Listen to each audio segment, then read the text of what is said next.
brought to you by Bajaj Freedom। दुनिया की पहली सीएनजी मोटरसाइकिल बजाज फ्रीडम, आजादी आगे बढ़ने की।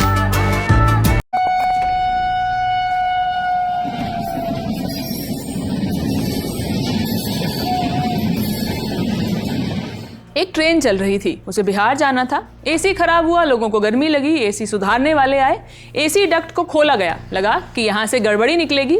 निकला क्या? निकले कागज में लिपटे बॉक्स जिनमें शराब की बोतलें छुपा कर रखी गई थी। लोग देखकर चौंक गए। इसके बाद रेलवे पुलिस बुलाई गई।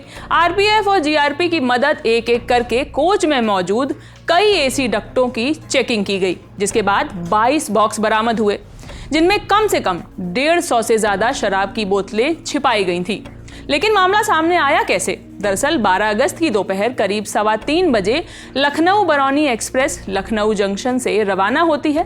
कुछ दूर चलती ही है कि इसमें मौजूद सेकंड क्लास के A2 कोच में मौजूद यात्रियों को महसूस होता है कि इसकी एसी तो काम ही नहीं कर रही है।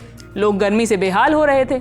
जिसके बाद सीट नंबर 40 पर यात्रा कर रहे विपिन कुमार ने कोच अटेंडेंट से इसकी शिकायत की। शिकायत में कहा कि कूलिंग ठीक से नहीं हो रही।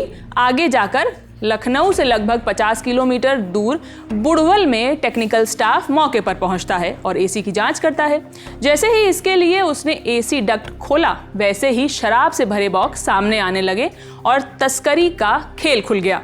बता दें, इससे पहले भी मई के महीने में इसी लखनऊ बरौनी एक्सप्रेस से पुलिस ने एक शख्स को गिरफ्तार किया था, वो भी शराब के 700 टेट्रा पैक्स के साथ।